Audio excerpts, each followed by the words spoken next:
Assalamualaikum warahmatullahi wabarakatuh. Selamat datang di podcast Astana Mahakaya 18. Mari mulai dari satu pertanyaan yang sederhana. 20 juta rupiah di Jakarta hari ini, itu sebenarnya cukup atau tidak? Karena faktanya, angka 20 juta rupiah sudah tidak ada lagi terasa sebagai angka yang menenangkan. Justru sebaliknya, angka ini seringkali hanya cukup untuk bertahan. Jakarta dikenal sebagai kota peluang, pusat bisnis, pusat karir, dan juga pusat perputaran uang. Gedung-gedung tinggi menjulang, kafe, restoran baru bermunculan setiap bulan. Namun, di balik itu semua, ada satu kenyataan yang jarang dibicarakan secara jujur. Biaya hidup naik jauh lebih cepat dibandingkan pendapatan. Mari kita hitung secara realistis.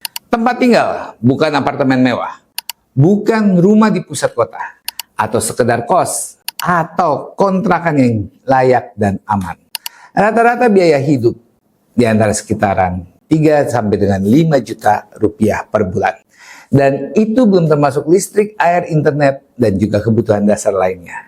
Transportasi menggunakan kendaraan pribadi, berarti menghadapi bensin, parkir, servis, rutin, dan juga tol. Atau menggunakan transportasi umum juga membutuhkan biaya harian yang jika dikumpulkan sebulan jumlahnya tidak kecil. Makan 3 kali sehari tanpa berlebihan. Bukan restoran mahal dan juga bukan gaya hidup mewah. Tetap saja pengeluaran makan bisa mencapai 3 sampai 4 juta per bulan. Belum lagi kebutuhan lainnya.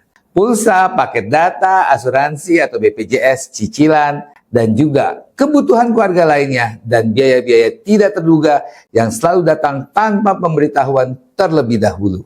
Jika dijumlahkan, angka 20 juta perlahan habis. Bukan karena gaya hidup yang berlebihan, melainkan karena biaya hidup yang memang semakin mahal. Masalahnya bukan pada individu yang dianggap kurang pandai mengatur keuangan. Masalahnya adalah sebenarnya ada sistem ekonomi kota besar yang menuntut segalanya serba cepat, serba mahal, dan juga serba instan. Ironisnya, banyak orang yang dengan penghasilan 20 juta justru hidup tanpa rasa aman. Bukan karena tidak bersyukur, tapi karena setiap bulan selalu ada kekhawatiran. Jika satu masalah datang, keuangan bisa langsung goyang. Nah, inilah realitas Jakarta hari ini. Bekerja keras, tidak selalu berbanding lurus dengan rasa cukup. Pendapatan naik, tapi pengeluaran jauh lebih cepat naik. Dan akhirnya, angka besar di atas kertas tidak lagi terasa besar dalam kehidupan nyata.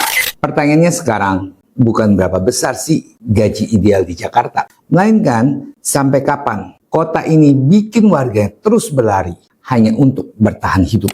Dan mungkin perlu dibicarakan bukan hanya soal gaya hidup, tetapi soal struktur biaya hidup yang semakin jauh dari logika kewajaran. Untuk menjadi narasumber, dapat menghubungi kami melalui email yang ada di layar kaca Anda. Saya John Premik, pamit undur diri. Wassalamualaikum warahmatullahi wabarakatuh.